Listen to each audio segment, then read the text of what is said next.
আগুনের পাশে বসে এক বৃদ্ধ কণ্ঠ নামিয়ে বলে উঠল, যে যুদ্ধ ইতিহাস ভুলে যায় সেই যুদ্ধই মানুষের হৃদয়ে সবচেয়ে বেশি জ্বলে ওঠে। 1857 সাল, ভারত তখন অগ্নিগর্ভ। উত্তরের মেরঠে বিদ্রোহের আগুন জ্বলে উঠেছে। কানপুর তখন রক্তে রঞ্জিত। ঝাঁসিতে এক রানী শপথ নিয়েছেন লড়াইয়ের। দাঁড়ান, আজ আমরা ঝাঁসির রানীর কথা বলতে আসিনি, তার বীরত্ব এবং সাহসের গল্প আমরা সবাই শুনেছি।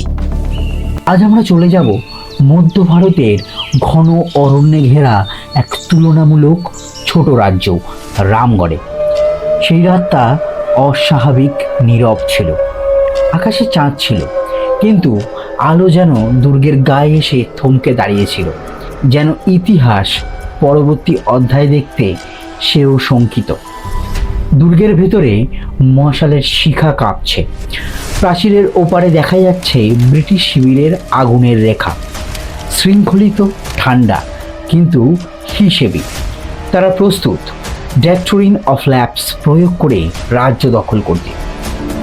রাজা বিক্রমাদিত্য সিং আর নেই। দুই উত্তরাধিকারী অপ্রাপ্তবয়স্ক। ব্রিটিশ প্রশাসন রাজ্যকে কোর্ট অফ ওয়ার্ডসের অধীনে নিতে চায়। এক সৈনিক দৌড়ে এসে হাঁপাতে হাঁপাতে থামে দরবার কক্ষে। রানী সাহেবা, কাল ভোরেই ইংরেজরা রামগড় দখলের ঘোষণা দেবে। নীরবতা। জানলার পাশে দাঁড়িয়ে আছে এক তরুণী রানী। তার বয়স মাত্র 26। চোখে জল নেই, আছে আগুনের প্রতিফলন। তিনি ধীরে বললেন, তাদের বলো রামগড় ঘুমায় না। সেই রাতে তিনি কাঁদেননি, আত্মসমর্পণের কোনো প্রস্তাব দেননি, বরং মশালের আলোয় বসে কলম তুলে নিলেন। তিনি লিখলেন চিঠি, একটি নয়, একের পর এক। প্রতিটি চিঠির সঙ্গে পাঠানো হলো কাচের চুড়ি। নীরব অথচ তীব্র চ্যালেঞ্জ। বার্তাটা স্পষ্ট, যদি সাহস থাকে যুদ্ধ করো, না হলে এই চুড়ি পরে বসে থাকো। কয়েক সপ্তাহের মধ্যেই 4000-এরও বেশি মানুষ তার পতাকার নিচে সমাবেত হলো। কৃষক যাদের হাতে লাঙল ছিল, সৈনিক যাদের চোখে অপমানের আগুন, আদিবাসী যোদ্ধা যারা বন আর পাহাড়কে নিজের ঘর বলে জানে। এটি ছিল সংগঠিত প্রতিরোধের সূচনা, এক নারীর আহ্বানে জেগে ওঠা এক জনপদের আত্মসম্মান। এই গল্প মহারানী অবন্তিবাই লোধির। চলুন ফিরে যাই সেই ভোরের আগের শেষ রাতে, যেখানে ইতিহাস নীরবে নিঃশ্বাস নিচ্ছিল।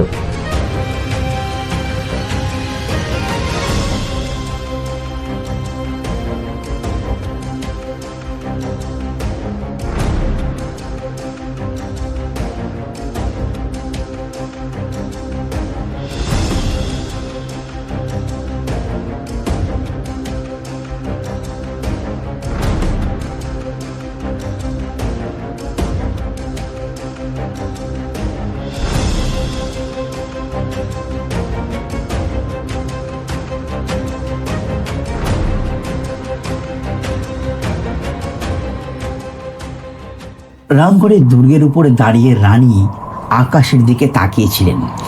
দূরে পাহাড়ের কালো রেখা, তার উপরের চাঁদ, বাতাসে শাল আর সেগুন পাতার মৃদু শব্দ। কিন্তু সেই নীরবতার ভেতরে যেন লুকিয়ে ছিল ঝড়ের আগমনী বার্তা। রানী অবন্তিবাই লোধি খুব ভালো করেই জানতেন রামগড় একা ব্রিটিশদের থামাতে পারবে না। ব্রিটিশরা শুধু একটি রাজ্য দখল করতে আসেনি, তারা ধীরে হিসেব করে একের পর এক অঞ্চল নিজেদের নিয়ন্ত্রণে নিচ্ছে। আজ রামগড়, কাল অন্য কেউ। দুর্গের ভিতরে আলো জ্বলছে সভাকক্ষে, মেঝোতে ছড়ানো মানচিত্র, লাল কালি দিয়ে চিহ্ন দেওয়া হয়েছে আশেপাশের রাজ্যগুলো। রানী নীরবে বসে আছেন, সামনে খোলা চিঠির কাগজ। তিনি অনুরোধের ভাষা ব্যবহার করলেন না, তার কলমে কম্পন ছিল না। প্রথম চিঠিটা গেল গন্ডের রাজা শঙ্কর শাহের কাছে, তার পাশের জমিদারদের কাছে, স্থানীয় রাজা এবং তালুকদার ও প্রভাবশালী নেতাদের কাছে। চিঠিতে লেখা ছিল, আপনারা কি নিজেদের মাটির জন্য দাঁড়াবেন, নাকি চুপ করে দেখবেন একে একে সব রাজ্য কেড়ে নেওয়া হচ্ছে? চিঠির সঙ্গে পাঠানো হলো কাঁচের চুড়ি। দূতরা যখন ঘোড়ায় চেপে রওনা হলো, তখন রাত প্রায় শেষ। অন্ধকার পথ, জঙ্গলের ছায়া, মাঝে মাঝে শিয়ালের ডাক। প্রতিটি দূত জানতো এই চিঠি ধরা পড়লে শাস্তি হবে নির্মম। একটি চিঠি পৌঁছালো গন্ডের রাজপ্রাসাদে। রাজা খুলে পড়লেন। শেষে কাপড় মোড়ানো ছোট্ট পুটলি খুলতেই ঝনঝন করে বেরিয়ে এলো কাঁচের চুড়ি। ঘরে এক মুহূর্তের নিস্তব্ধতা, কারণ সেই সময় কাঁচের চুড়ি ছিল নারীত্ব ও গৃহস্থ জীবনের প্রতীক। যুদ্ধে না যাওয়া পুরুষদের ব্যঙ্গ করতেই অনেক অঞ্চলে চুড়ি পাঠানো হতো। এটি ছিল সরাসরি অপমান, একটি নীরব কিন্তু চলন্ত চ্যালেঞ্জ। যদি যুদ্ধ না করেন তাহলে এই চুড়ি পরে নিন। কথাগুলো যেন আগুনের মতন ছড়িয়ে পড়ল। মধ্য ভারতের পাহাড়ি গ্রামগুলোতে খবর পৌঁছাতে দেরি হলো না। ঢাকের শব্দ, বনবাসী যোদ্ধারা তীর ধনুক বের করলো, কৃষকেরা লাঙল ফেলে লাঠি ধরলো। অনেক জমিদার প্রকাশ্য নয় কিন্তু গোপনে রানীর পাশে দাঁড়ালো। কয়েক সপ্তাহের মধ্যেই দুর্গের নিচে মানুষের ঢল। 4000 মানুষ, বিভিন্ন ভাষা, বিভিন্ন পোশাক, কিন্তু এক পতাকার নিচে। রানী দুর্গের প্রাচীর থেকে তাদের দেখলেন। তার চোখে গর্ব, কিন্তু ভেতরে কোথাও যেন এক অজানা আশঙ্কা। কারণ তিনি জানতেন ব্রিটিশরা অপমান ভুলে যায় না। এইদিকে দূরে ব্রিটিশ ছাউনিতে এক অফিসার চিঠির খবর পেয়েছে। টেবিলে ছড়ানো নথি, মানচিত্রে আঙুল ঠুকে সে বলল, রামগড়কে শিক্ষা দিতে হবে। অন্ধকারে কামানের চাকার তৈরির শব্দ, সৈনিকদের প্রস্তুতি, বারুদের গন্ধ।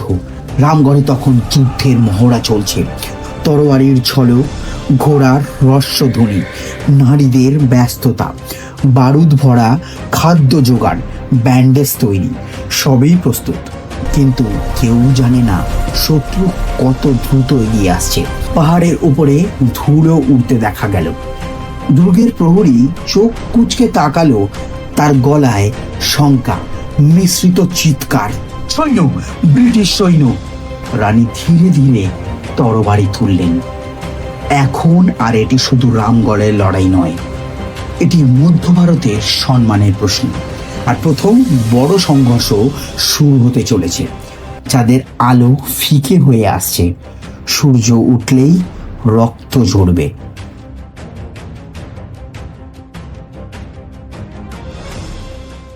সূর্য উঠেছিল রক্তিম আভা নিয়ে। রামগড়ের দুর্গের উপরে দাঁড়িয়ে থাকা 4000 মানুষের বুকের ভেতরে তখন প্রতিবাদের আগুন। এবার তাদের জবাব দিতে হবে। এসেছে ব্রিটিশ বাহিনী। রানী অবন্তিবাই লোধি আর অপেক্ষা করলেন না। তিনি জানতেন দুর্গে বসে থাকলে কামানের গোলা একদিন দেওয়াল ভেঙে দেবে। তাই সিদ্ধান্ত হলো যুদ্ধ হবে বাইরে, শত্রুকে আটকাতে হবে দুর্গের আগে। কেহরি অঞ্চলটা মাটিতে লাল, চারিদিকে টিলা আর ঘন বন। এ ভূখণ্ড রানী লোকেরা চেনে, ব্রিটিশরা চেনে না। রানী নিজেই অগ্রভাগে দাঁড়ালেন, মাথায় পাগড়ি, হাতে তরবারি।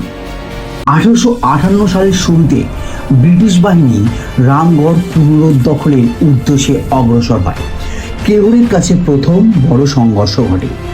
ব্রিটিশরা বন্দুক তাক করে সারিবদ্ধভাবে এগিয়ে এলো।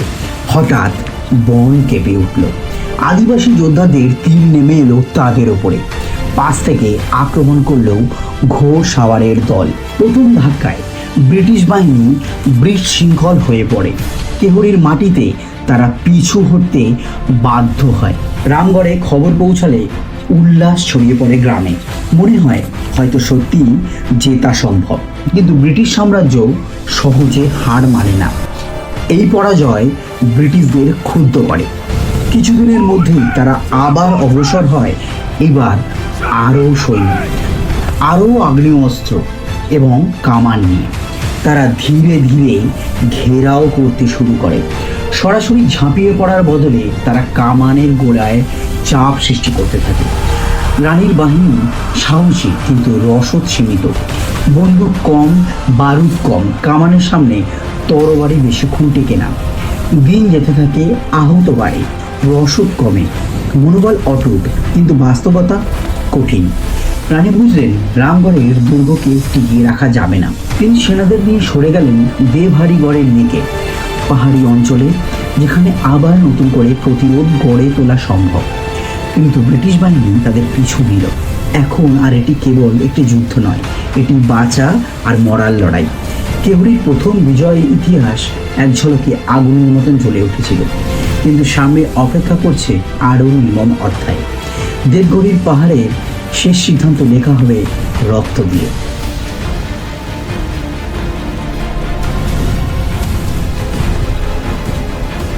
ভোর হতেই কামানের শব্দে পাহাড় কেঁপে উঠল। রানীর বাহিনী মরিয়া প্রতিরোধ গড়ে তোলে। তীর, তরবারি, সীমিত আগ্নেয়াস্ত্র, যা ছিল সব নিয়েই লড়াই। তিনি আবারও সামনের সারিতে। ইতিহাস সাক্ষ্য দেয় তিনি পেছনে থাকেননি, কিন্তু বাস্তবতা নির্মম। সৈন্য একে একে পড়ে যাচ্ছে, চারিদিকে ঘেরাও হয়ে আসছে ব্রিটিশ বাহিনী। এক বিশ্বস্ত সেনাপতি তাকে অনুরোধ করলেন, আপনি সরে যান, আপনি বাঁচলে বিদ্রোহ বাঁচবে। কিন্তু রানী জানতেন ধরা পড়লে অপমান হবে। ব্রিটিশরা তাকে জীবিত প্রতীক হিসাবে ব্যবহার করবে বিদ্রোহ ভাঙতে। তিনি তা হতে দেবেন না। 20 মার্চ 1858, ঘেরাও সম্পূর্ণ, পালানোর পথ নেই। রানীর চারপাশে ধোঁয়া, আগুন, রক্ত। তিনি নিজের তরবারি তুলে নিলেন। শত্রুর হাতে আত্মসমর্পণ নয়, নিজের শর্তে শেষ। ইতিহাসে উল্লেখ আছে তিনি আহুতি দেন, বন্দী হওয়ার আগেই নিজেই নিজের প্রাণ বিসর্জন করেন। এক মুহূর্তে শেষ হয়ে গেল এক রাজ্যের প্রতিরোধ, কিন্তু শুরু হলো এক কিংবদন্তি। রাত নেমে আসে দেভারিগড়ে, পাহাড় নীরব, কিন্তু ইতিহাস জানে সেই নীরবতার নিচেও এখনো প্রতিধ্বনি শোনা যায়, চুরির ঝনঝন শব্দ।